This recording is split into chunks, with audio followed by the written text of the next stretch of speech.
Muy buenos días, bienvenidas y bienvenidos a este foro Presente y Futuro para la Incidencia de las OSCs. La incidencia, de acuerdo a Oxfam Internacional, es el poder influir en quienes toman decisiones para diseñar, adoptar o cambiar prácticas y políticas. Le damos una bienvenida a los panelistas que nos acompañan en este espacio y a las personas que nos están siguiendo a través de la transmisión en vivo en Facebook. El objetivo de este foro es generar un espacio de diálogo a manera de un conversatorio que nos permita reflexionar sobre los diferentes escenarios en que las organizaciones de la sociedad civil puedan incidir sobre el fomento del sector, la gobernanza y la participación ciudadana. Además, este espacio forma parte del cierre del Diplomado en Incidencia en Políticas Públicas realizado entre Corporativa Fundaciones e Iniciativa Manifiesta, en el cual participaron 52 personas de 28 organizaciones de la sociedad civil de diferentes partes de nuestro país, a quienes se agradece su compromiso para fortalecer a sus organizaciones y a sus propios proyectos. El día de hoy nos acompañan 4 personas conocedoras de este tema y de diferentes eh, eh, temas del sector, y quisiera empezar presentando al licenciado David Pérez Rulfo, director general de Corporativa de Fundaciones. Él es licenciado en Administración de Empresas con especialidad en Gestión y Liderazgo Universitario por la Organización Universitaria Interamericana, en donde obtuvo el premio Giles Bullet. Fue presidente de Comunalia, de CIDES y del Comité de la Ley de Fomento en las organizaciones de la sociedad civil del Estado de Jalisco y miembro del Consejo Técnico Consultivo de la Ley Federal de Fomento a las actividades realizadas por las organizaciones de la sociedad civil, del Consejo Social del Banco Interamericano de Desarrollo y del Consejo de la AMEXIC. Muchas gracias, licenciado David, por acompañarnos en este espacio. También nos acompaña Carlos Arcomera, quien cuenta con una larga experiencia en la dirección de organizaciones de la sociedad civil a nivel nacional e internacional. Coordinó el primer programa de estudios sobre el tercer sector en México en la Universidad Iberoamericana y fue parte del equipo que elaboró la Ley Federal de Fomento a las actividades de las organizaciones de la sociedad civil. Desde las plataformas de la sociedad civil, ha jugado un rol activo en diversas cumbres globales, favoreciendo la construcción de acuerdos en gobiernos. Actualmente se desempeña como consultor, coordina diversos proyectos de fortalecimiento institucional e incidencia de las OSCs y facilita el proceso de articulación e incidencia de la Coalición Nacional Unidos por los Derechos de las OSCs. Bienvenido, Carlos, por apoyarnos en este espacio. También se encuentra Luis Fernández, quien es fundador y director ejecutivo de Práctica, Laboratorio para la Democracia, una organización concentrada en ampliar la participación de grupos históricamente excluidos. Actualmente funge también como secretario técnico del Acuerdo Nacional para la Integridad Electoral, desde donde coordina la participación de instituciones electorales, electorales, perdón, electorales y, perdón, y de organizaciones de la sociedad civil de todo el país para la observación electoral del proceso electoral 2023-2024. Bienvenido, Luis, a este espacio. Y también nos acompaña Georgina Morales. Ella es maestra en Historia Moderna y Contemporánea por el Instituto de Investigaciones Dr. José María Luis Mora. Es licenciada en Sociología Política por la Universidad Autónoma Metropolitana Xochimilco. Cuenta con 20 años de trabajo con organizaciones de la sociedad civil, entidades donantes y cooperación internacional. Desde el 2017 es cofundadora de Forta Evalúa, Centro de Fortalecimiento de Evaluación AC, donde ha coordinado diversas evaluaciones para las instituciones como el PNUD, Fundación Gonzalo Río Arronte, World Wide Fund, United Fundway, Amnistía Internacional México, entre otras. A inicios del 2024 asumió la Secretaría Técnica de la Iniciativa Manifiesta, Tu Ciudadanía, red de organizaciones, redes y entidades donantes, que tienen el propósito de incidir en políticas públicas para el fortalecimiento y cuidado del espacio cívico. Pues muchas gracias. Tu micrófono, Giovanna. Muchas gracias por su participación. Estamos muy contentos de apoyarnos en estos espacios. Y quisiera hacer un pequeño marco de cómo está constituido este foro. Está en 3 bloques principales. El primero es sobre el fomento del sector, temas del propio sector. El segundo bloque es gobernanza y participación ciudadana. Y por último, las reflexiones finales de este espacio. Para dar un poco de contexto sobre el primer bloque, que es el fomento del sector y temas del propio sector, les comparto que en los últimos años hemos observado un entorno más restrictivo y menos favorable para las OSCs. Mencionando algunos ejemplos, es la circular 1, que canceló la transferencia de recursos federales a las OSCs en el 2018, el recrudecimiento fiscal a través de las diversas reformas a la ley de impuestos y la miscelánea fiscal, y las narrativas de desprestigio constante a las organizaciones. Ante este panorama, me gustaría que conversemos sobre estos temas y quisiera darle la palabra a David con la pregunta: ¿cómo se encuentra hoy el sector de manera general derivado de este panorama? Muchas gracias, Joana. Un gusto estar en este panel con colegas tan destacados como Georgina, Luis, Carlos, compañeros de muchas batallas. Y desde hace, bueno, pues, por obvio de edad, con Carlos desde hace más años que con Georgina y Luis. Pues es un panorama, digamos, esperado, de acuerdo a la lógica de la ideología política de los gobiernos de los últimos 30 años, diría yo. A finales de la década de los 90, recordemos que éramos gobernados por el PRI, un partido donde en su ideario político tenía todavía una búsqueda de solucionar por sí mismo y por el Estado en función, como partido, de las problemáticas sociales. En aquel entonces, todavía creo que la sociedad civil mexicana empezaba a despertar con el tema de la procuración de fondos y ya había algunas fortalecedoras, pero esencialmente había 2 tipos de instituciones: aquellas ligadas a la Iglesia Católica de corte asistencial y aquellas que empezaban a trabajar con la reivindicación de derechos, haciendo algunas excepciones, como las mujeres sufragistas en los años 50, y algunas otras más muy puntuales.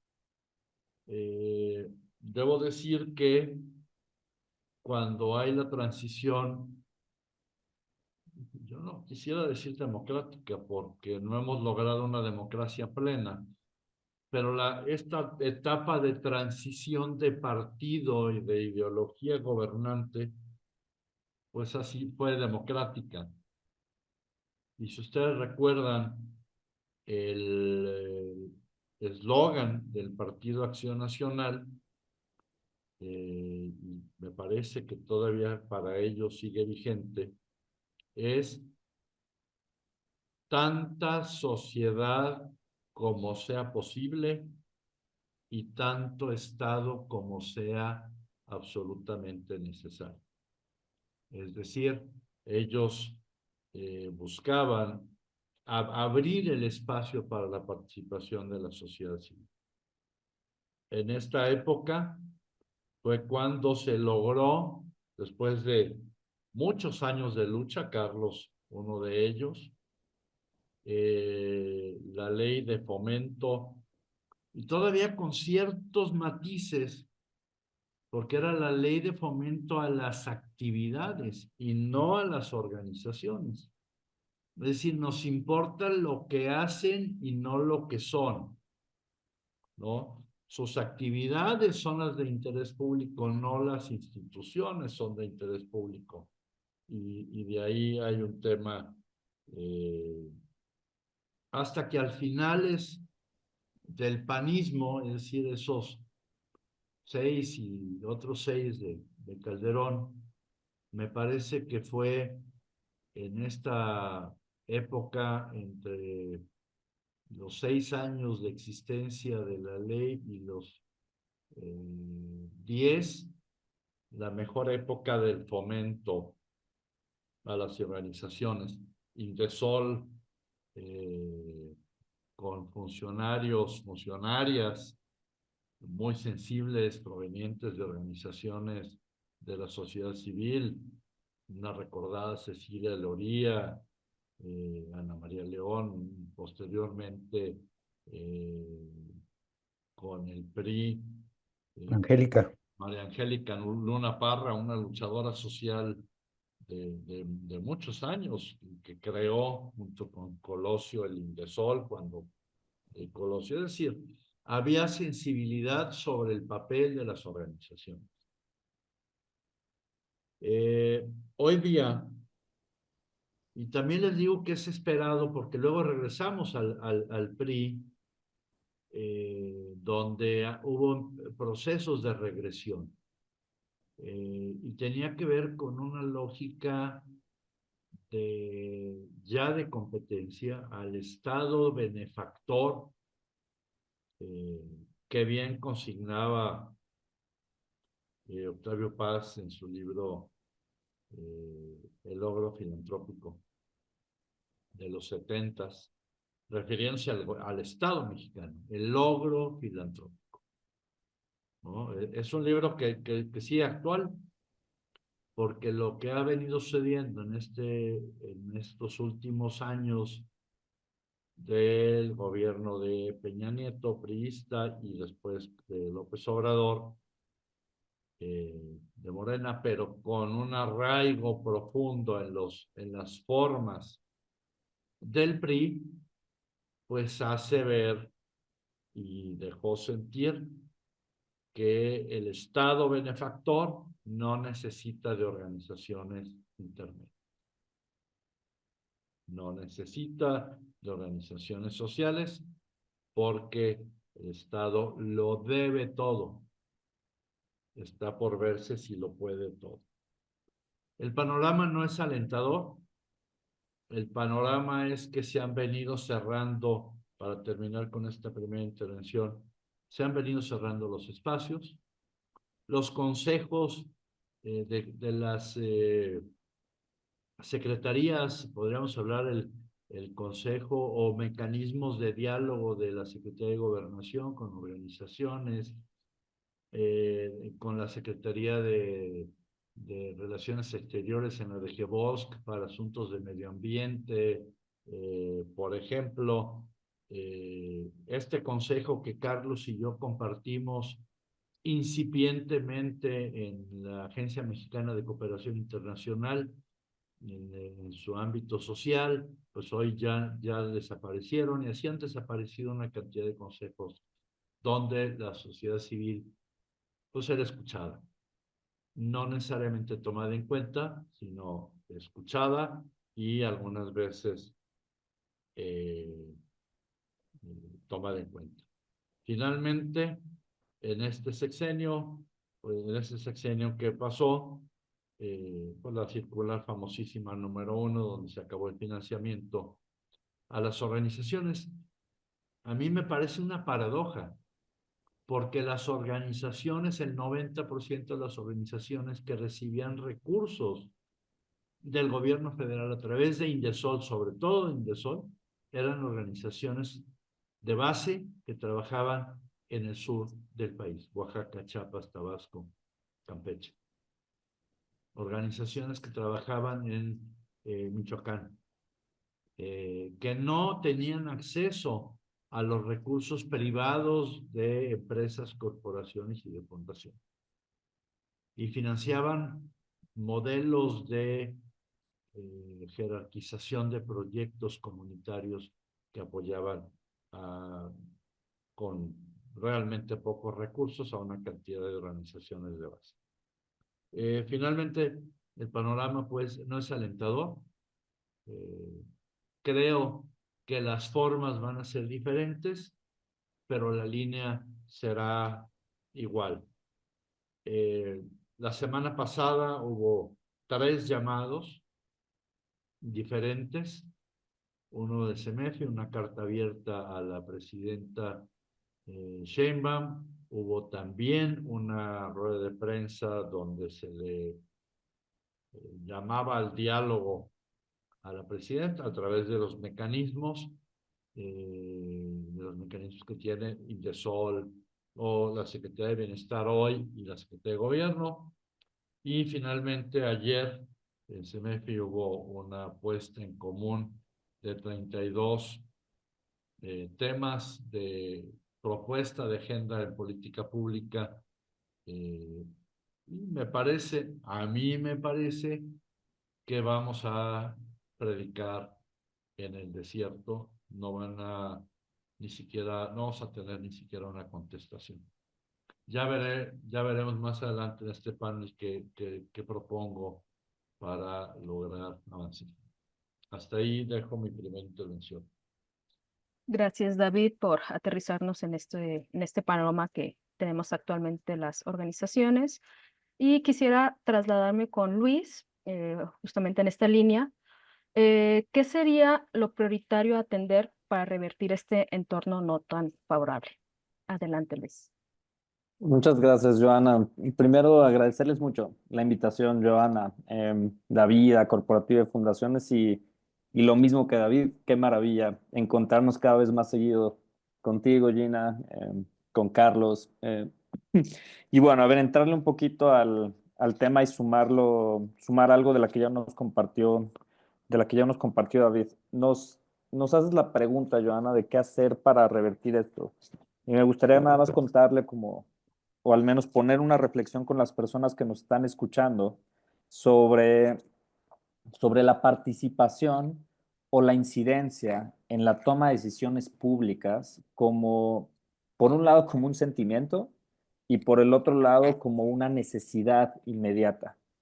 En cuanto a la idea del sentimiento, normalmente participamos o nos involucramos en aquello que nos llama la atención, en aquello que nos genera una satisfacción inmediata, en aquello en lo que esperamos un rédito inmediato. No siempre es una satisfacción, sino esperamos un resultado inmediato. Eh, Como todo condicionamiento humano, en la medida en la que actúas y recibes un rédito, una respuesta, continúas y lo repites. En caso de que no, cambias la estrategia. Si no recibes una respuesta, un rédito, vuelves a cambiar. Llega un momento en el que ese cambio constante empieza a desgastar. Si no recibes una respuesta, si no recibes pues sí, un estímulo ante la acción, lo siguiente que sucede es la inacción. En ese momento nos genera mucha frustración, nos genera mucho desazón, mucha decepción, y esto empieza a limitar mucho o a romper poco a poco el tejido social. ¿Vale? Quiero que lo imaginen como los lazos de interacción sociales que tenemos en el país.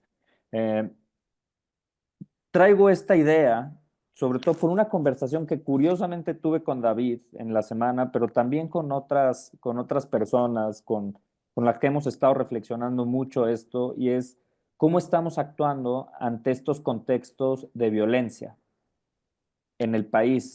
¿Cómo podemos participar y buscar influir en espacios de decisión pública ante el cierre total de puertas y ante nuestra acción que no genera resultado? ¿Cómo logramos incidir en el país ante la polarización constante que existe, en donde la idea de amigos y enemigos eh, o, de, o de filias o de personas afiliadas y adversarios nos genera tanta distancia porque la etiqueta va anulando poco a poco el diálogo? Creo que estamos acá, justo creo que estamos ahí en ese diálogo completamente perdido. Decía David, auguramos muchas organizaciones de la sociedad civil que no va a haber respuesta inmediata.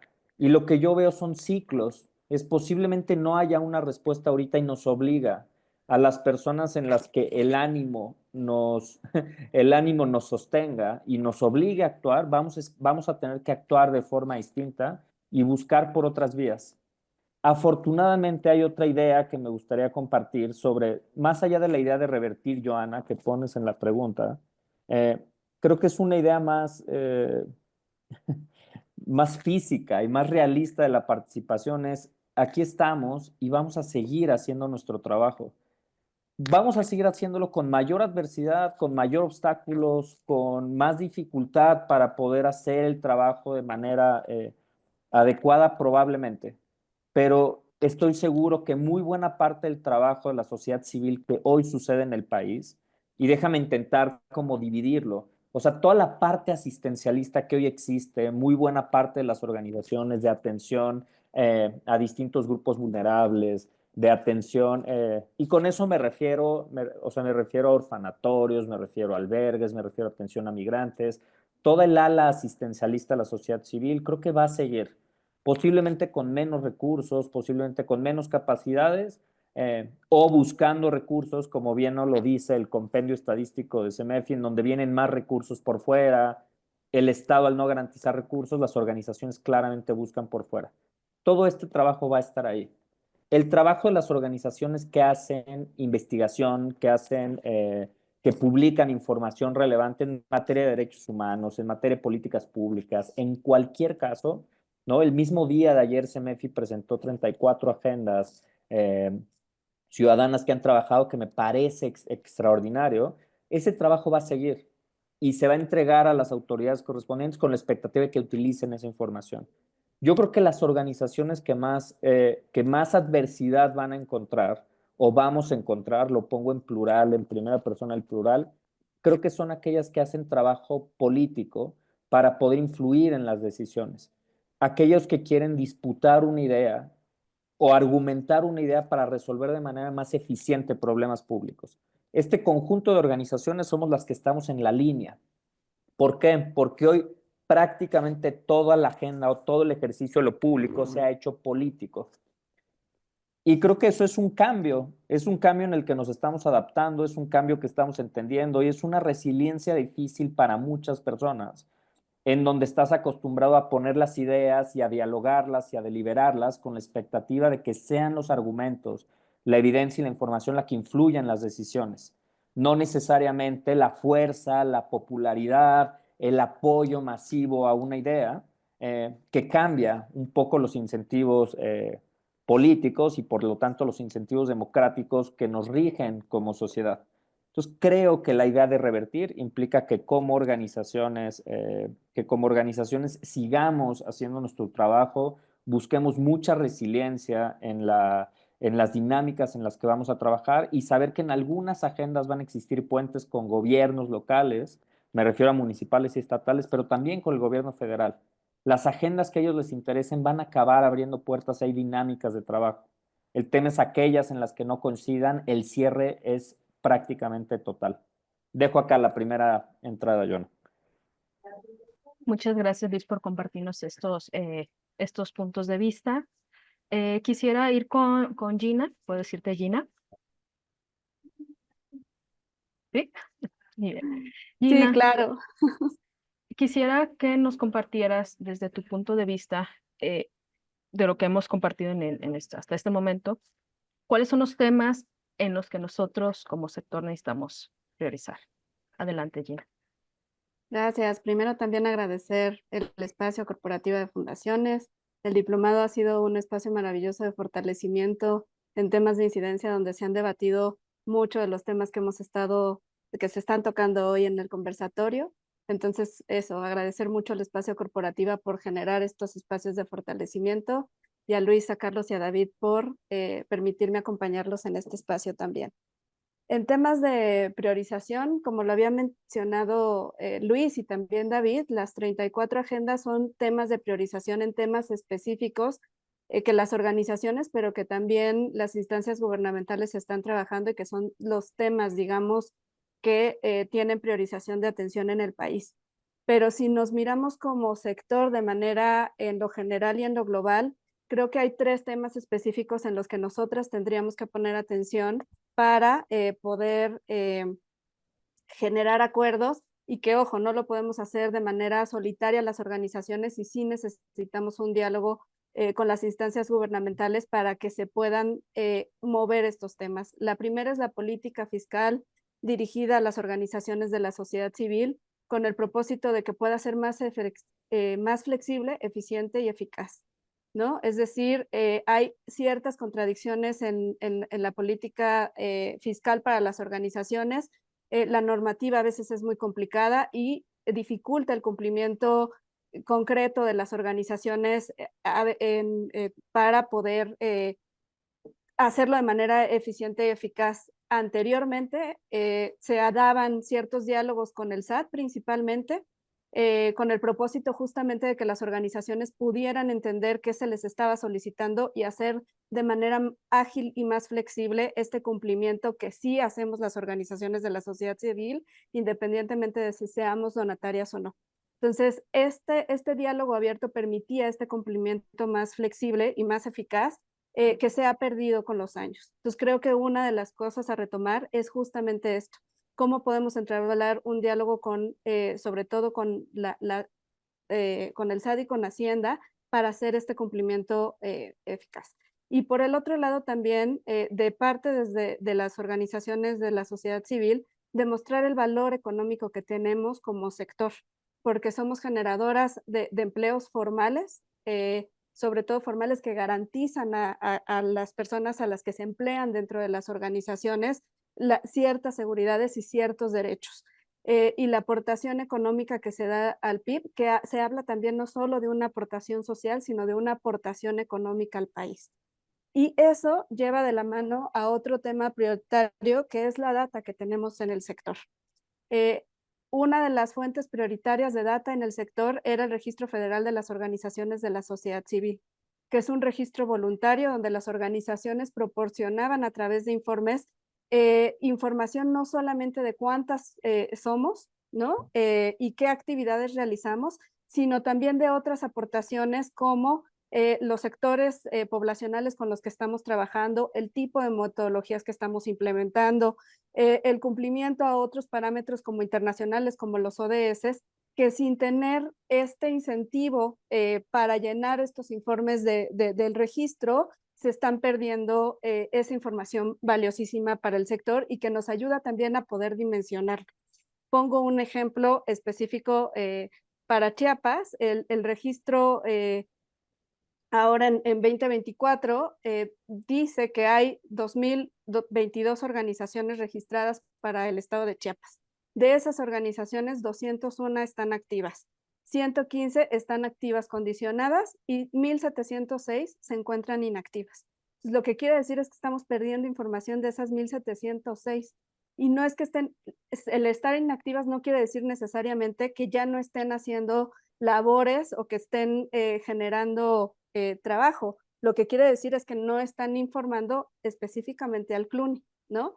No quiere decir que no hagan sus reportes también a las entidades fiscales, pero el reporte en sí no es por el número el conteo de las organizaciones per se, es por esto que acabo de mencionar, de las actividades realizadas y hacia dónde estamos llegando y las metodologías que estamos implementando, ¿no? Entonces, tenemos que encontrar canales para dar a conocer los resultados que tenemos las organizaciones de manera eficiente también, ¿no?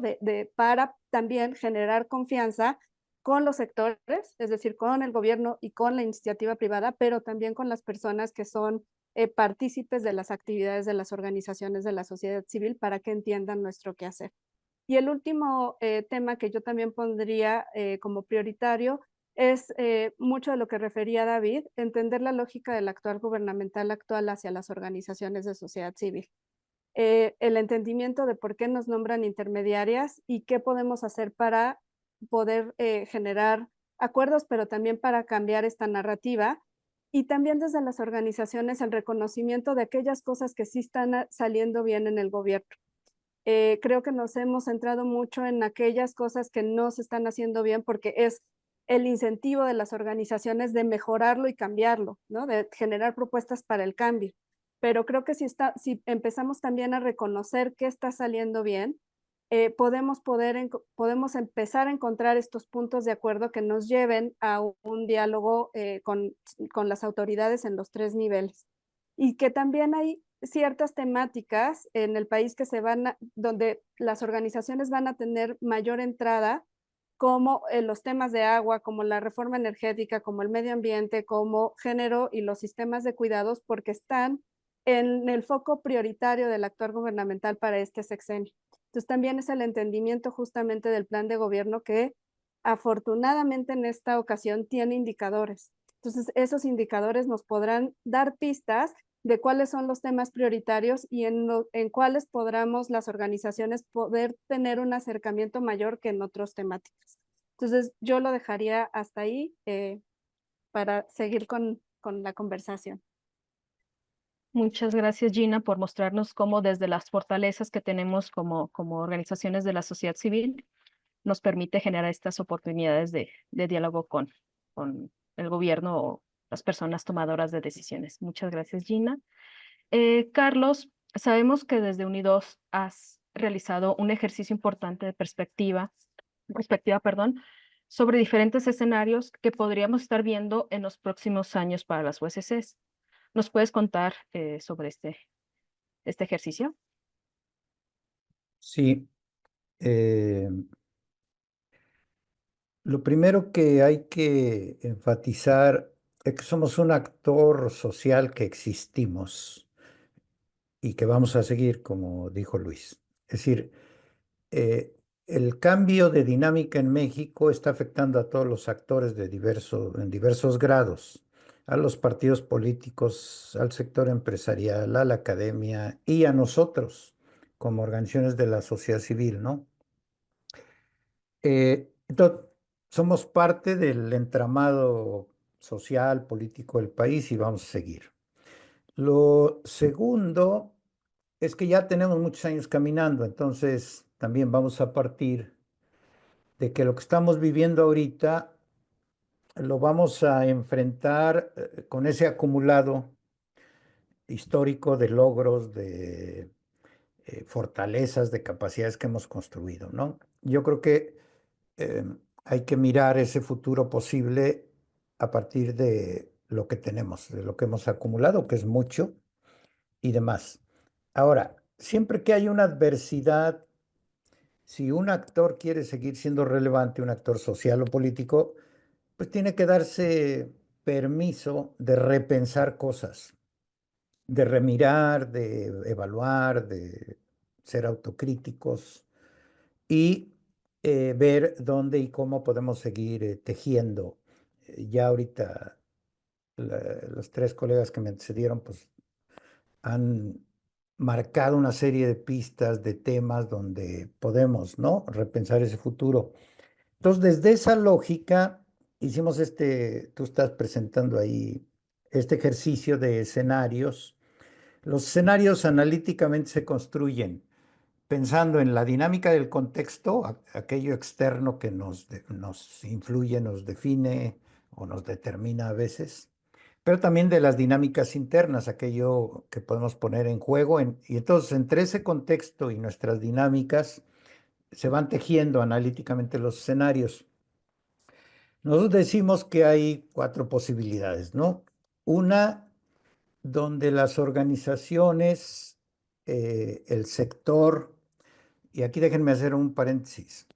El sector es muy amplio en el registro, ¿no? Este que decía Gina, que ahorita está de capa caída por lo mismo, pero, ¿no? 40, 50 mil organizaciones han aparecido en ese registro y seguramente somos más.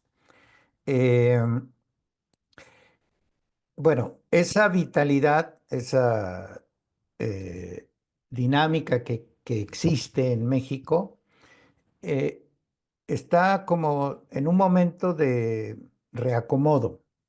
Entonces, eh, un escenario que visualizamos es que este conjunto de organizaciones logra remirarse, repensarse y relanzarse, diríamos, con una lógica de crecimiento y reinvención, ¿no? A ese escenario le hemos puesto, porque pues usamos figuritas para entender mejor y se nos ocurrieron esa de los animalitos, ¿no? Pero dijimos, es un escenario de águila, o sea, vamos a seguir volando, pero un poquito más, con más horizonte, ¿no? Entonces, una posibilidad de reinventarnos, repensar y crecer. Crecer cualitativamente, ¿eh? No necesariamente en número, no sé qué, pero en capacidad de entender, de imaginar y de proyectar nuestros aportes. Yo creo que esto que mencionó David de lo que ha pasado en los últimos días, ¿no? De agendas y conferencia de prensa y carta y todo, va en esa lógica de no es un sector que está lamiéndose las heridas, sino diciendo, bueno, pues tenemos todo esto, vamos a proyectarlo, a ponerlo en juego. Entonces es una dinámica que le llamamos de volar como las águilas, ¿no? La otra que veíamos y la imaginamos con la tortuga era, no, el sector más bien, eh, diríamos, cuida lo que tiene y lo va a administrar, ¿no? En un entorno adverso pues vamos a tratar de hacer calladitos, mantener lo que tenemos, las relaciones, las alianzas, y vamos a seguir avanzando, pero a un ritmo mucho, mucho más lento, porque pues no es lo mismo nadar eh, con la corriente a favor que con la corriente en contra, ¿no? Entonces, decíamos, esa posibilidad también existe. La otra era que un sector que tiende a la negación de lo que estamos viviendo, tiende meramente a la confrontación y diríamos, se refugia en lo que tiene, en lo conocido, y ahí nos imaginamos como un avestruz, ¿no? Eh, entonces, sigue viva, pero eh, evitando interactuar con ese contexto complejo. Y el otro escenario que decíamos es el entorno se pone más restrictivo, más delicado. Ahí es lamentable, pero tenemos otros países en la región donde el autoritarismo, eh, un estado dictatorial en sentido estricto, pues ha ido ahogando, ¿no? Las dinámicas sociales. Y aún en esos entornos restrictivos o muy restrictivos, pues las organizaciones han seguido trabajando.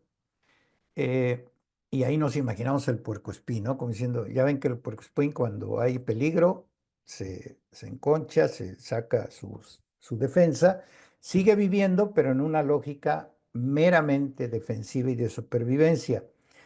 Eh, bueno, el tema en México es que estas cuatro posibilidades se están dando en diversos ritmos, pero al mismo tiempo. Me explico, no es que el país va a caminar a uno de los escenarios, sino que hay dinámicas donde vamos a poder ser más águilas. Hay dinámicas estatales y locales donde la situación de violencia es altísima y la gente está más cuidándose y tratando de sobrevivir, ¿no? Eh, Hay sectores de la sociedad que están instalados en la polarización, ¿no? Lo que decía Luis pues uno se la compra, diríamos, y entonces estás con los buenos, con los malos, depende de tu mirada. Y ese es un sector que entra en una cierta parálisis, ¿no? Porque está instalado en esa lógica de polarización. O hay otros que van a seguir caminando poco a poco. Yo cerraría diciendo que eh, depende cómo evoluciona el contexto, si se abre más o se cierra, y depende cómo el sector en sus actores más dinámicos eh, van construyendo agenda, incidencia, interlocución, alianzas multisectoriales, etcétera. Depende eso, qué y cómo vamos a ir moldeando nuestra labor en el país. con un actor y con una variable que nosotros hemos querido destacar mucho en el análisis. En este material sencillo que hicimos no está tan visible, estamos preparando un documento pues, más elaborado, más redactado, ¿no? Pero es el factor internacional. Es decir, el mundo, ¿verdad? Ahorita en este 2024 está mucho más interconectado globalmente. Y ese factor juega a favor de la democracia, ¿no? Es decir, las instancias globales son depositarias de grandes logros de la democracia y de las sociedades y hemos construido estándares internacionales y son instancias que están siendo un contrapeso real a las dinámicas autoritarias en el mundo. Eh, entonces, la sociedad está muy interconectada, la sociedad civil. Somos parte de muchas de esas dinámicas internacionales. David recordaba la MEXIT, que es nuestra Agencia Mexicana de Cooperación Internacional, y ahí la sociedad ha sido muy activa. Entonces, esa dinámica internacional a mí me parece que es clave en estos momentos de cierta oscuridad, ¿verdad? Para empujar y seguir tejiendo de una manera, pues yo diría como el águila, atrevernos a volar. Eh, Cierro diciendo que el entorno es delicado. eh, ya ven que propagandísticamente el gobierno se autollamó la Cuarta Transformación. Y en un análisis que hacemos recientemente decíamos, bueno, el PRI primero fue el Partido Nacional Revolucionario. Después se convirtió en el Partido de la Revolución Mexicana. Después en el Partido de la Revolución Institucional. Y decíamos que quizá la Cuarta Transformación es una nueva faceta de un partido de Estado, que ahora se llama Morena, ¿verdad? Y es muy triste porque desde esa perspectiva la 4T es la cuarta restauración de la lógica autoritaria en relación con la sociedad civil. Entonces, pero ya enfrentamos otras. Podemos enfrentar esta, como yo decía, más y mejor equipados por nuestra propia experiencia y acumulado. Eso quisiera compartir. Gracias, Carlos, por esta aportación y explicación de los diferentes escenarios que han realizado en Unidosk. Y en manera general, esperando a ver quién nos pueda aportar, de los escenarios que comenta Carlos, ¿cuál creen que sea el más cercano al que nos estaremos enfrentando después de toda esta presentación? ¿Quién quiere aportar? A ver, ¿puedo? Adelante, David. Yo creo que no hay un escenario puro. Ujú. Habrá instituciones que enfrenten un escenario que los obligue a estar en el ámbito puercoespín, ¿no? Habrá instituciones que podrían florecer inclusive. Pero me parece que necesitamos también salirnos de una conciencia de cómo nos vemos como organizaciones de diferente índole, desde las de corte muy asistencial, que las manejábamos hace rato, ligadas a alguna congregación religiosa y que por extensión se dicen de la iglesia, ¿no? Un albergue para adultos mayores, un albergue para niños y niñas en situación de vulnerabilidad, etcétera, hasta la de revisión y confrontación de los errores o de las prácticas no éticas y corruptas de las personas en la gestión pública. O sea, el espectro es muy amplio. En medio, aquellas que buscan la reivindicación de derechos de minorías, en la práctica, aquellas que buscan el desarrollo de las comunidades y el brindar oportunidades a personas de escasos recursos, de etnias, grupos específicos, discapacidad, mujeres, o sea, toda esta gama. Hasta, y a mí me gusta mucho, estoy muy contento porque Ricardo Bucio, presidente ejecutivo del CEMEFI, la semana pasada retomó una propuesta que vengo trabajando desde hace varios meses y dialogándola con muchas personas, inclusive con Sarco, de la necesidad de una nueva taxonomía de las organizaciones de la sociedad civil. Porque en el otro extremo también están los consorcios universitarios privados sin fines de lucro. Los TEC de Monterrey, las Iberos, las Anáhuacs, etcétera. Y tienen, y mi punto es, para el Estado, gobierno, todas somos iguales en el panorama legal fiscal. Todas. Me parece que, retomando un poquito en este tema del fomento a través de la nueva regulación fiscal, ahí tenemos que trabajar cuáles son los fomentos, ¿no? La hoy presidenta, la doctora Claudia Sheinbaum, dijo, voy a permitir, pues se trata de que nos dé permiso como una concesión, o voy a respetar los derechos y cuidado con el lenguaje, ¿no? Entonces, sí, empecemos por el cajón. Sí hay organizaciones que le levantan la canasta todos los días a miles de familias en temas muy puntuales de vulnerabilidad, de salud, de condiciones tal, que deberían tener un tratamiento excepcional fiscalmente.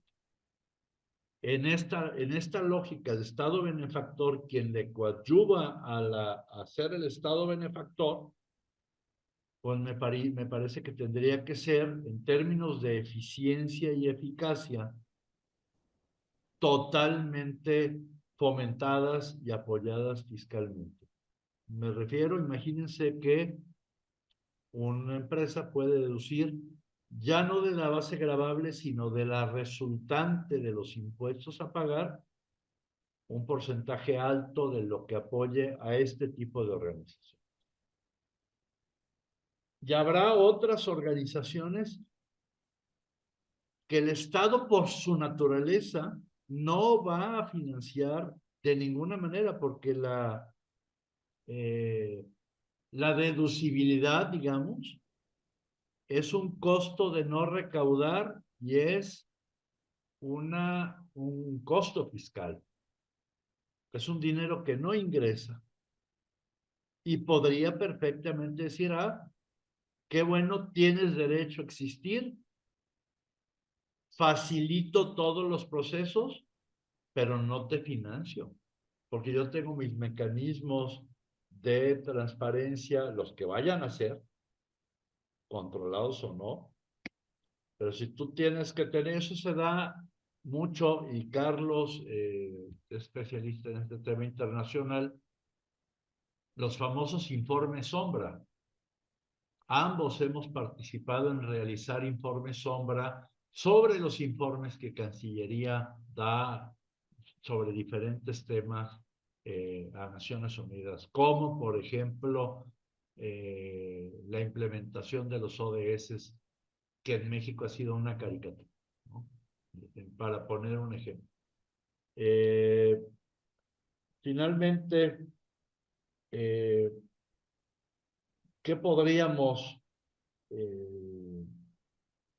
hacer? Me parece que tendríamos que empezar por ahí.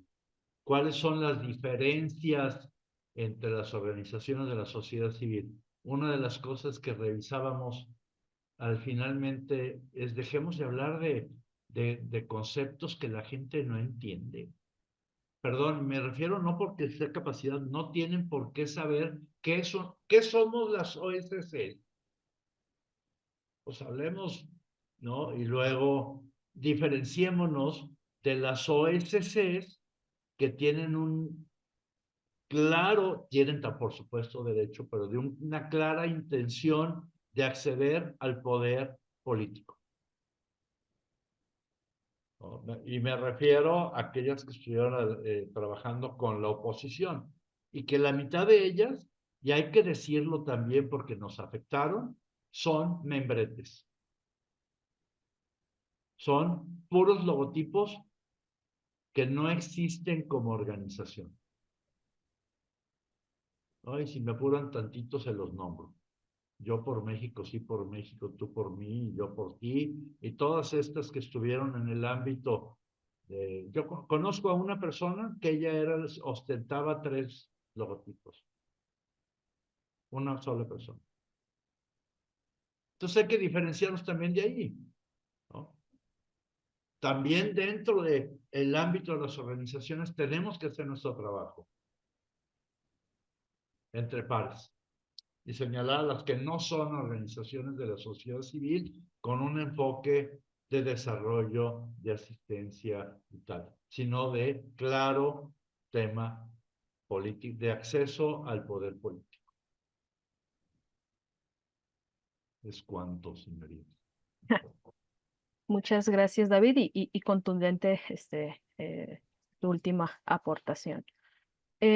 Vamos a continuar con el siguiente bloque de este foro, que es gobernanza y participación ciudadana. De estos escenarios que nos han compartido a lo largo de este espacio, hemos estado revisando que nosotros como sociedad civil organizada impactamos en el espacio público.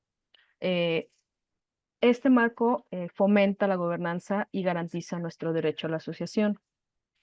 También quisiera que nos compartieran que como tenemos derecho de participación y la libertad de expresión y manifestación, quisiera comenzar contigo, Gina. ¿Qué podemos hacer como ciudadanía para fortalecer estos espacios cívicos que tenemos?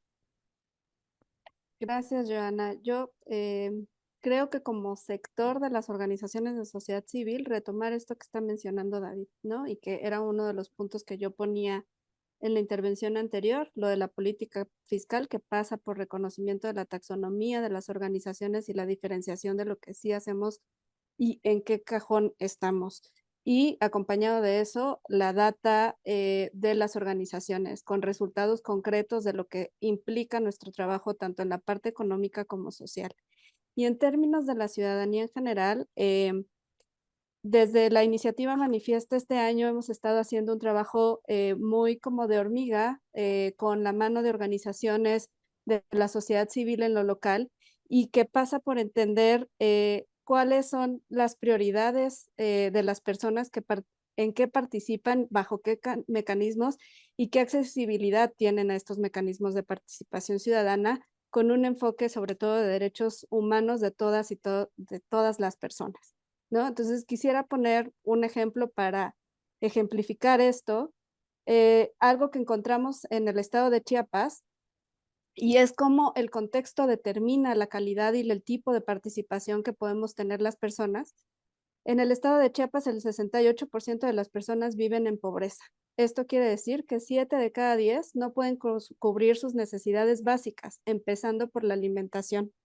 El 78% de las personas no tienen acceso a seguridad social, lo que quiere decir que no tienen acceso a empleos formales que garanticen no solo sus necesidades básicas, sino las necesidades a futuro y derechos a futuro, como el tener una pensión para su vejez, ¿no? Digna.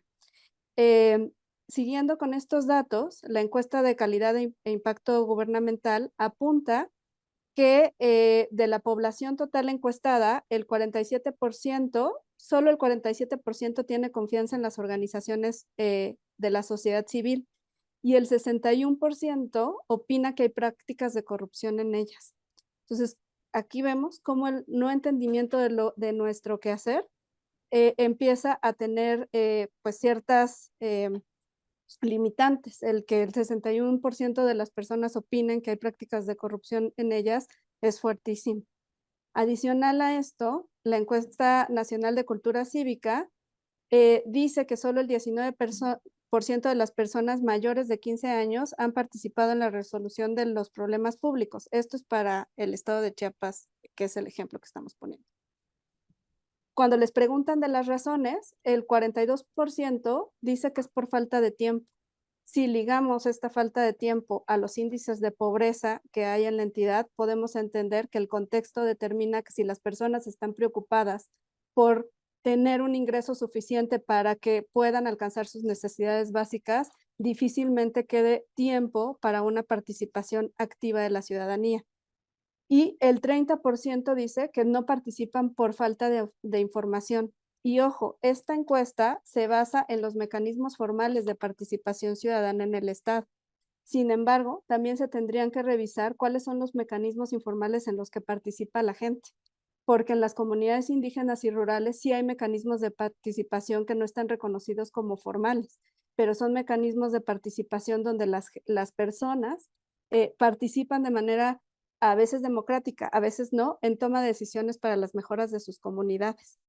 Y específicamente también lo que encontramos en estas mesas es que las comunidades, específicamente en lo que están preocupadas ahorita por tener atención, es en la defensa de su tierra, de su territorio y del medio ambiente, que incluye prácticas como agua, pero también en dónde están viviendo y bajo qué condiciones pueden producir las tierras en las que producen para el estado de Chiapas.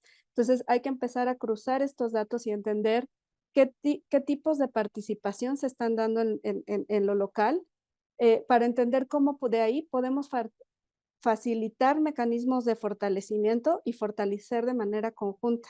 Y entender también justo esto, que el contexto determina qué tipo de participación podemos tener. Ya decía Luis que a veces hay un deterioramiento en la cohesión social, pero cuando vemos estos índices de pobreza, no nada más estamos hablando de cohesión social, estamos hablando también de necesidades y sobre todo derechos que no están cubiertos en las personas.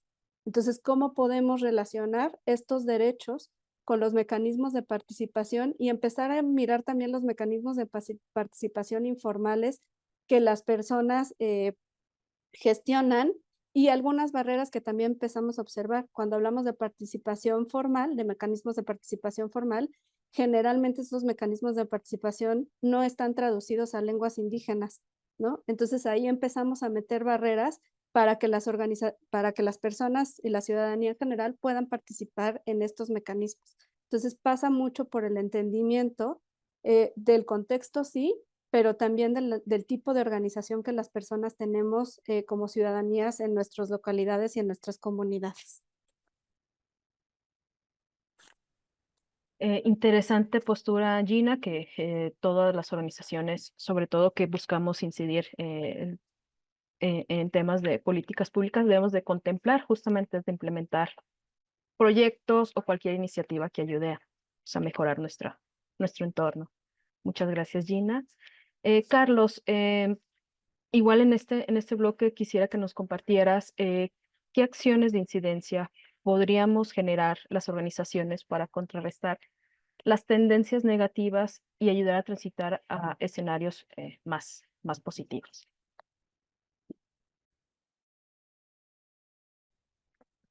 Lo primero que yo quisiera como focalizar en mi reflexión es que yo dije, somos un actor realmente existente, que tenemos una serie de características, que interactuamos en muchas dinámicas de construcción de ciudadanía, de movimientos sociales, etcétera, de lucha contra la pobreza, pero creo que hay que tratar de forzarnos un poquito a ubicar nuestra agenda, nuestro rol en esa interacción que tenemos. Es decir, cuando dicen 32 agendas, ¿me explico? Lo común de esas 32 agendas es que están siendo tejidas, impulsadas por un actor social. Y ese actor es lo que hoy llamamos Ya discutiremos si encontramos un nombre mejor en el futuro, pero ahorita ubicamos como sociedad civil organizada o organizaciones de la sociedad civil y demás, ¿no? Entonces, yo creo que hay que seguir discutiendo, afinando nuestro rol como actor social y político, ciudadano, civil, eh, y desde ahí hacer nuestros aportes a la discusión sobre la desigualdad en México, los derechos de los pueblos indígenas, eh, género y las 32, ¿no? Es decir, hay que cuidar, creo, de no disolvernos como actor en una gran variedad de temas urgentísimos, pero lo que nos da fuerza en esa variedad de agendas es nuestro rol, ¿no? Y hay que seguirlo tejiendo, cultivando, afinando, mejorando. Entonces, eso. Segundo, yo creo que hemos tejido muchos años diversos modelos de desarrollo eh, protagonizados por comunidades locales, ¿verdad? Pero como que nos ha tocado el rol de sistematizar, organizar, hacer planteamientos sobre esos modelos, esos enfoques. Eh, pero creo que hoy tenemos que profundizar un poco más en nuestro rol político, político ciudadano, político civil. Y ahí está la franja que señaló David hace rato. O sea, nosotros por vocación política, nuestro rol es más de contribuir a la construcción de poderes sociales y a una mejor distribución del poder político. Nuestra vocación efectivamente no es disputar el poder político, no es ¿no? Mi candidatura para no sé quién. Eso es una lógica legítima, pero no es nuestro rol. Pero sí es nuestro rol pensar en dinámicas de una mayor democratización y distribución efectiva de poder social, de poder político. Em, yo creo que eso hay que ponerle un poco más de atención, ¿no? Hemos estado discutiendo otra vez mucho derechos, modelos de desarrollo, modelos de asistencia social, trabajo humanitario, etcétera, pero ese rol nuestro de qué tenemos que decir a una institucionalidad pública más democrática, más transparente, más efectiva, con toda legitimidad disputar nuestros derechos, me explico, como actor social, y decir, existimos y tenemos derecho a esto, esto, esto. Eh, yo ahí creo, a esto que decías tú, bueno, ¿qué nos toca como de incidencia? Si el entorno se vuelve más cerrado, bueno, hay que resistir y hay que mantener y insistir, ¿no? Pero si se abre la posibilidad de interlocución y demás, pues hay que colocarnos como un actor legítimo, necesario en la democracia mexicana, que junto con otros actores, eh, pues aspiramos a generar una sociedad más incluyente, un país, siempre hemos dicho, ¿no? Más justo, solidario, etcétera.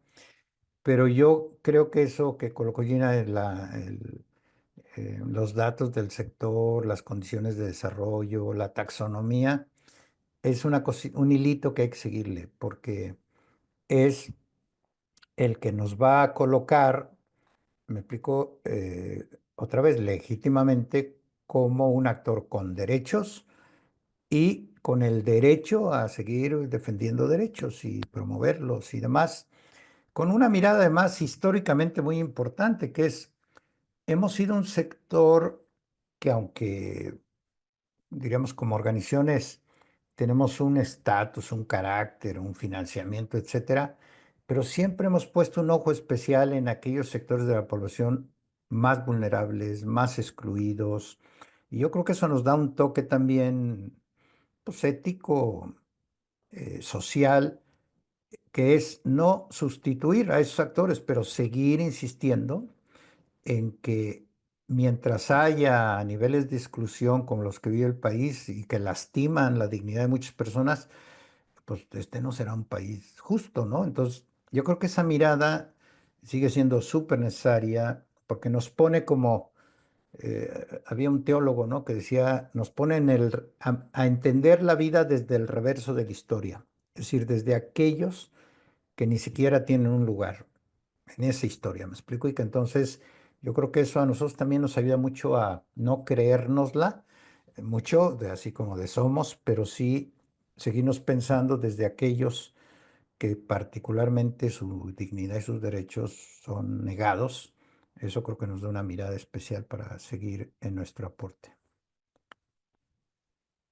Gracias, Carlos. Esta aportación de proteger y ejercer los derechos, sobre todo de las personas que en su momento no pudieron hacerlo, pues es parte de la labor que nos toca como sociedad civil de seguirlo fomentando.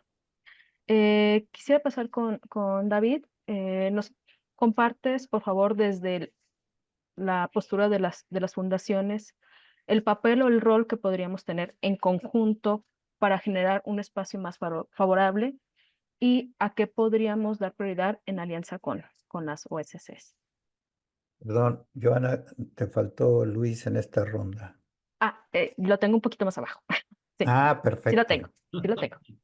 Es que Mal. nos cambió de orden a todos para hacer. Aquí el único que se brinca las trancas es yo, porque soy yo, porque me tomo más tiempo del debido. Pero bueno, voy a tratar de ser breve en esta intervención. A ver, no podemos seguir esperando ante las mismas acciones nuestras una respuesta que antes teníamos. Los códigos han cambiado. Y nos tardamos 6 años, y algunas organizaciones, entidades, tanto del sector productivo como el académico, de la sociedad civil, inclusive gobiernos estatales, no han entendido que los códigos de hacer incidencia han cambiado. Ya no es igual. Inclusive desde el ámbito de la confrontación o desde el ámbito de la colaboración, los códigos han cambiado. Necesitamos entenderlos rápidamente. En ese entendimiento, las fundaciones, es decir, las organizaciones de segundo piso que tienen fuentes de financiamiento, ya sea corporativas, de agencias o de patrimonio, que financiamos proyectos de organizaciones de base, tenemos que ser mucho más visionarios en el tiempo a la construcción de capacidades de transformar una realidad. Hoy día ustedes vean las necesidades o las peticiones de los financiadores sobre el uso de sus recursos, y otra vez están buscando, o todavía seguimos buscando, y nos incluimos, ladrillitos, computadoras, fotografías, cosas tangibles. Me parece que hoy parte de los recursos tendríamos que invertirlos en la construcción de coaliciones temáticas, ni siquiera de incidencia, de compartir experiencias de mejores prácticas, de trabajo colegiado, de buscar otros ámbitos de colaboración, de crear conciencia en aquello que Gina decía desde el inicio. Nos ha fallado decirle a nuestros usuarios y benefactores de dónde vienen los recursos. ¿No? O sea, que tu mano izquierda no sepa lo que es tu mano derecha, hoy ya no es posible. Necesitamos decir quién y de dónde vienen los recursos para también crear un balance, pero también otra vez, y con eso termino, financiar cosas o proyectos de nuevo relacionamiento entre instituciones, interinstitucionalmente, y redes y coaliciones para cambiar realidades específicas, probablemente desde lo meso, ¿no? Hablando de los niveles micro, meso y macro. Desde lo meso, a nivel regional, a nivel comunitario, y redes como Unidos que traen esta lógica de buscar salirse de Ciudad de México para crear y manifiesta desde las regiones que son totalmente diferentes y hay realidades que no es lo mismo Ciudad Juárez que Campeche. ¿No? Muy bien. Muchas gracias, David, por tu aportación.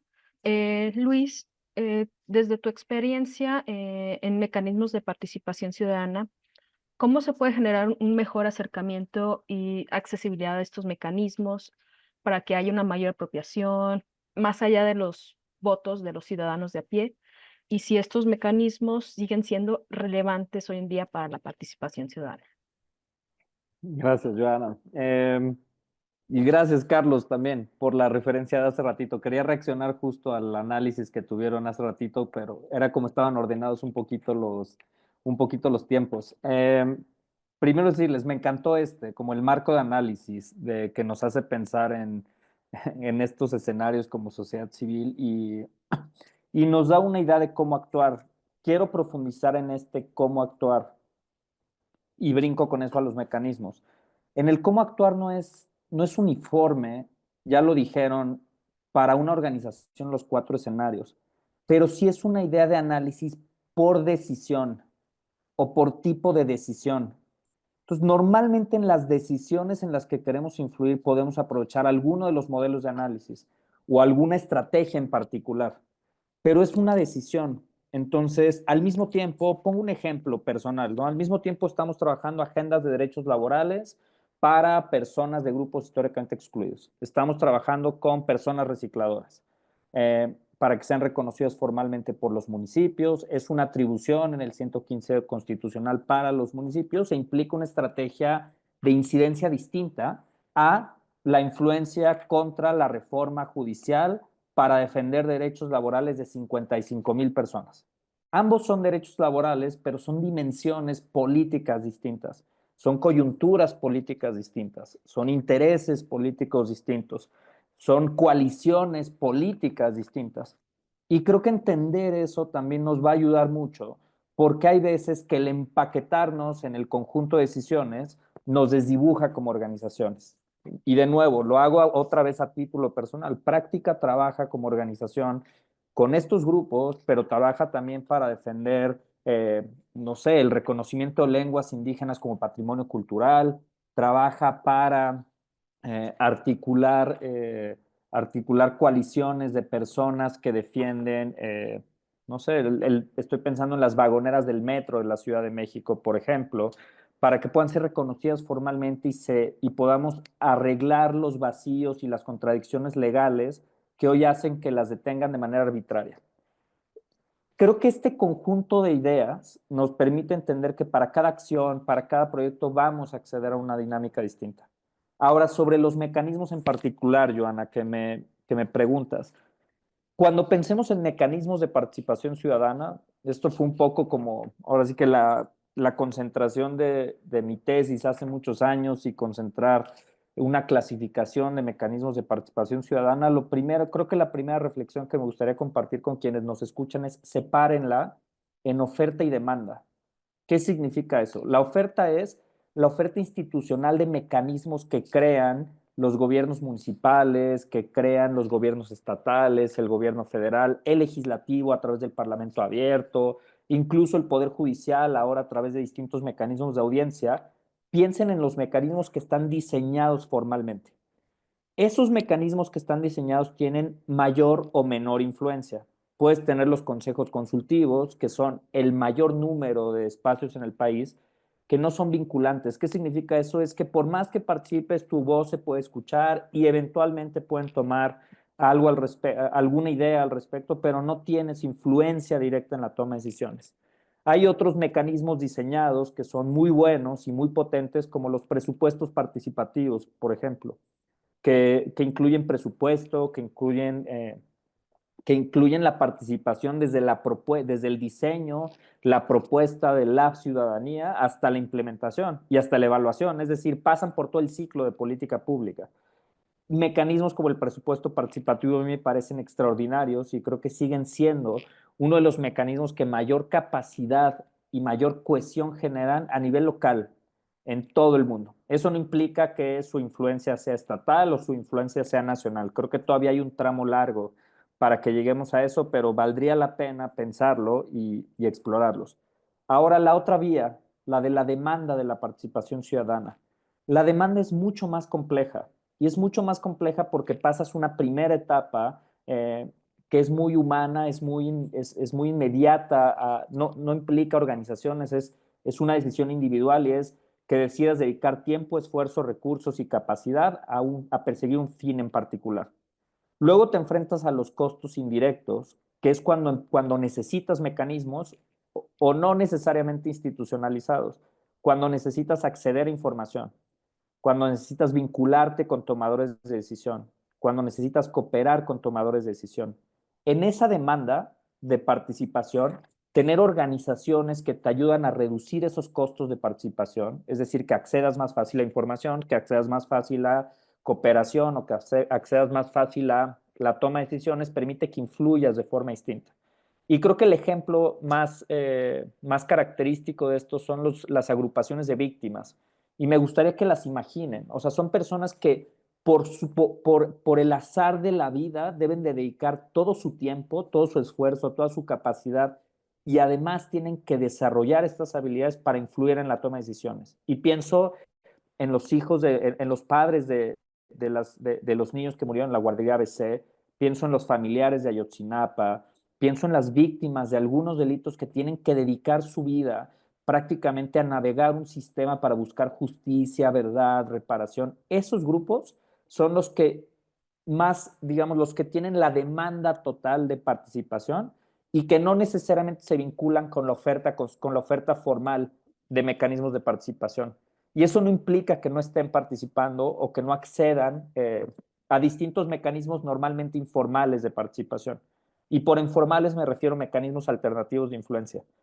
Con eso cierro un poquito la idea. Es cuando pensemos en mecanismos, pensemos oferta-demanda, pero también pensemos en mecanismos formales y mecanismos informales.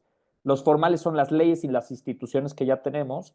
Los informales son los mecanismos de influencia a través de medios de comunicación, reuniones con tomadores de decisión, presión política y presión pública para poder modificar un poco algunos de los argumentos de tomadores de decisión. Gracias, Luis, por esta amplitud de cómo pueden existir estos mecanismos de participación. Vamos a ya comenzar el último bloque y cierre de este foro.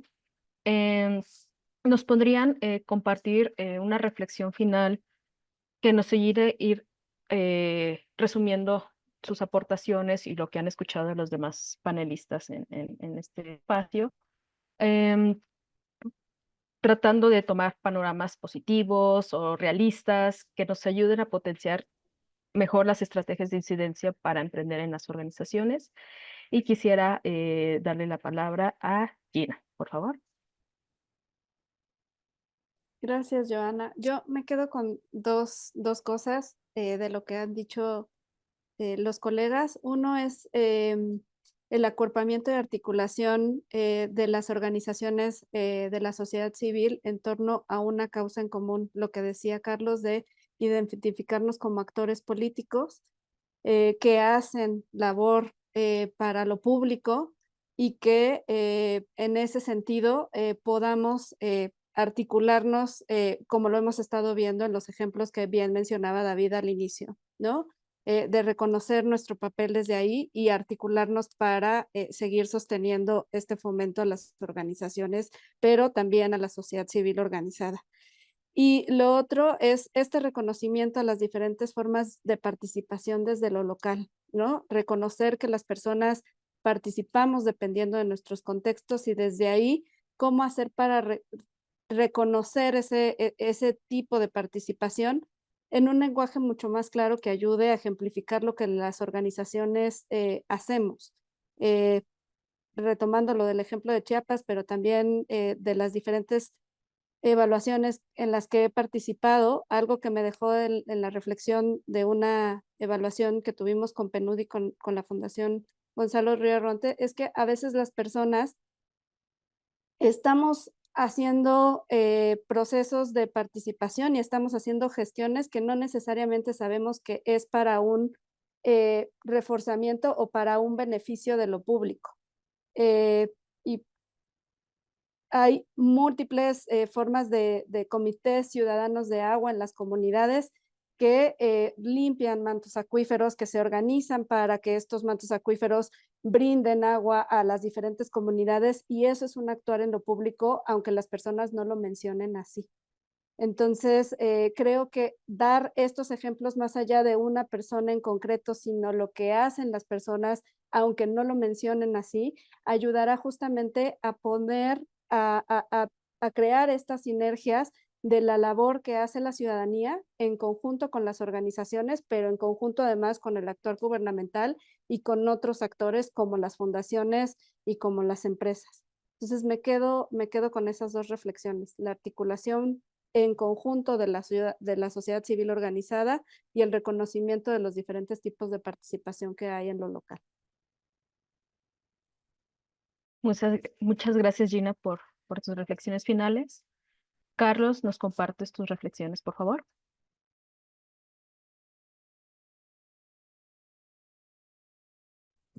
La incidencia es acción política ciudadana organizada, en la medida de lo posible profesional. Y pues vamos a seguir en un entorno cambiante. La moneda sigue en el aire del tipo de gobierno que vamos a tener en este sexenio, ¿no? El antecedente es preocupante, ¿verdad? Venimos de 6 años de restricción, como empezaste tú en la introducción. Yo creo que tenemos que seguir siendo un actor que apueste por la deliberación pública, por el diálogo democrático, por el bien del país, ¿no? Un signo para mí preocupante es la presidenta acaba de decir algo como yo voy a hablar con el pueblo y no voy a hablar ni con la oposición, ni con no sé quién, ni con no sé quién. Bueno, para mí es un signo preocupante y negativo porque no sé quién es el pueblo, ¿me explico? Y el pueblo, en sentido estricto, pues somos las organizaciones, la ciudadanía, la gente que está en los partidos, en la oposición, o sea, eh, es preocupante que bajo esa entelequia del pueblo se justifiquen decisiones unilaterales y demás, ¿no? Y yo creo que tenemos que seguir siendo una voz que contribuya a la pluralidad de conversaciones, de voces, de planteamientos, y tejiendo es como podemos encontrar un país mejor. Y yo digo que es una vocación a la que no podemos renunciar y vamos a seguir dando lata de alguna manera. Y si logramos además revertir cosas, pues mejor para bien de los derechos de la población. Gracias, Carlos, por tus reflexiones en este espacio. Luis, ¿nos compartes, por favor, tus reflexiones finales? Claro, Joana. A ver, muy breve para que nos den ahora sí, para que cerremos a las 12. Creo que el mensaje más importante es saber que para qué hacemos lo que hacemos, es entender para qué hacemos lo que hacemos como sociedad civil. Y por ahí decían el enfoque de derechos, hablábamos de varias agendas y en realidad nos importa, es por eso, por lo que estamos acá. Y creo que lo cierro con tres grandes ideas de lo que esperamos. Creo que como sociedad civil esperamos ampliar el ejercicio de derechos. Eh, Sin duda, o sea, todo problema público es un derecho violentado o un derecho no satisfecho. Y por tanto, como sociedad civil, complementamos el trabajo de autoridades gubernamentales, de nuestros actores políticos, y no necesariamente lo sustituimos. Tenemos un fin de ampliar el ejercicio de derechos y defender condiciones más igualitarias y las libertades que ejercemos en el día a día. También creo que un segundo punto es maximizar la participación ciudadana significa concentrar atención en la representación, es decir, en acompañar todos los procesos públicos de tomadores de decisión que nos representan, vigilarlos mejor, que rindan cuentas mejores. Hay una responsabilidad pública sobre eso y los actores políticos a quienes exigimos esa rendición de cuentas tienen que saber que es una condición necesaria del ejercicio público, no una afrenta, no una confronta, no un adversario, es una condición del poder político. Y es una responsabilidad como ciudadanía y como grupos organizados vigilarlo. La segunda, la segunda idea de maximizar la participación ciudadana es la construcción de alternativas. Siempre nos dicen, ¿y ustedes qué proponen? Pero la construcción de propuestas de política pública es fundamental y en eso sí participamos, ya sea en el diseño, ya sea en el diagnóstico, a veces en la implementación, a veces en la evaluación, pero lo hacemos. Y finalmente en las decisiones. Hay veces que sí queremos participar en las decisiones, que no queremos delegar toda la representatividad en órganos que protegen intereses muy cuestionados. Y creo que esas decisiones, las más amplias de la población, sí tenemos que pensar que la democracia directa es una alternativa en donde podríamos hacerla mucho más eficiente en algunos casos, pero tenemos que reflexionarla, ¿no? Claramente está inacabada, claramente hoy está siendo cooptada y capturada por intereses muy particulares, pero creo que sí hay decisiones en las que como población, más allá del voto, nos importaría participar. Y la tercera idea del impacto es, pues sí queremos procurar una sociedad de derechos políticos y sociales que sean una precondición necesaria para la participación social. Es decir, que el derecho a la participación, que el derecho a la asociación sean una garantía cotidiana, que si nos expresamos libremente no nos caigan a palos, que si nos manifestamos como hoy está sucediendo con el Poder Judicial, que no encierren a jueces y magistrados para que no les echen a perder su evento con empresarios gringos. Eso creo que no puede ser como precondición necesaria en el país. Entonces creo que con eso englobo las ideas de lo que sería mi expectativa para la sociedad civil en el país. Muchas gracias, Luis, por tu reflexión. Y David, por favor, compártenos tus reflexiones finales de este espacio. Muchas gracias. Primero agradecer a mis colegas, Gina, Luis, Carlos, Joana, por la conducción, a todos ustedes que se toman el tiempo de escucharnos. Y voy a tratar de poner en puntitos. Una, aquí hemos estado, bien lo decía Carlos, aquí estamos y seguiremos estando. Dos, tenemos que cambiar la narrativa. Tres, tenemos que defender el derecho, primero a asociarnos, primero a manifestarnos y a participar en los asuntos públicos. Los asuntos públicos son de todos, no son un espacio exclusivo de las personas que gestionan lo público. Y finalmente hay un tema de cuando los votamos, parece, y así sucede, digamos, en la práctica, es un permiso para que un grupo de personas con cierta ideología y cierta propuesta gestionen lo público. Y cuando las organizaciones vamos a decir, oye, es que esta parte, no, mira, aquí están mis votos que validan que yo durante 6 o 3 años haga lo que yo quiera. Entonces, tener cuidado en cómo dialogamos con eso y continuar específicamente. Necesitamos también, finalmente, señalar aquellas organizaciones que se aprovechan de los términos positivos de contribución, de desarrollo y de derechos en todos los ámbitos que nosotros tenemos, que buscan a través de membretes de organizaciones de sociedad civil acceder al poder. Tendríamos que hablar de organizaciones políticas, no partidos, pero organizaciones de acceso al poder político. Muchas gracias, Joana. Gracias de nuevo, Carlos, Luis, Gina. Gracias. Muchas gracias a todas y todos por sus aportaciones. Muy agradecidos por ayudarnos a conocer más todos estos escenarios, panoramas. Y agradecemos a las personas que siguen nuestra transmisión vía Facebook y les compartimos que seguiremos creando estos espacios de diálogo, fomentándolos y continuemos dialogando. Que tengan una excelente tarde. Muchísimas gracias. Nos conectamos en una próxima.